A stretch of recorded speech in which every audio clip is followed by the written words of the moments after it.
Hello everyone, welcome back to my channel Jyoti blog. তো good morning সবাইকে। ঘুম থেকে উঠেই পড়েছে, অনেক রাত হয়ে গেছিলো শুতে, 4টে তো প্রায় বেজেই গেছিলো। তো ঘুম থেকে উঠতে অনেকটা লেট হয়ে গেছে আর বেরিয়ে পড়েছে ওরা সবাই, শুনলাম। তো চলো ফ্রেশ হয়ে এসে দেখা হচ্ছে। তো ফ্রেশ হয়ে নিলাম, তার মধ্যেই বলছে যে পিড়িগুলো রং করা হয়নি, তুই একটু রং করে দে।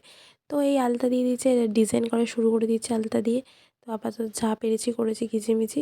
তো দেখো কীরকম ডিজাইনটা বানালাম তাড়াতাড়ির মধ্যে।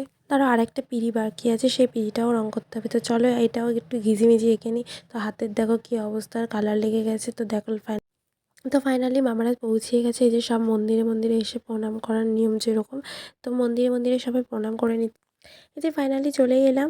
তো এই যে দেখতেই পাচ্ছ সবাই মিলে নিতে এসেছি মামা মামিকে রাস্তা দিয়ে। তো নিয়ে চলে এসেছি। আর এখানে উনুন ধরানো হচ্ছে এই যে দুধ ফোটানোর জন্য, এটা নিয়মে আছে। এই যে দুধ ফুটে গেছে, এবারে মামা মামি এই দুধটাকে উতলাচ্ছে।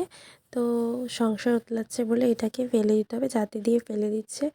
এবারে চলে এলাম বধূবরণের পালা। তো বধূবরণ হচ্ছে এখানে কমপ্লিট, বধূবরণ করছে। তো কমপ্লিট হয়ে গেছে, এবার মামি ঘরে ঢুকে এসছে, গৃহপ্রবেশ হয়ে গেল।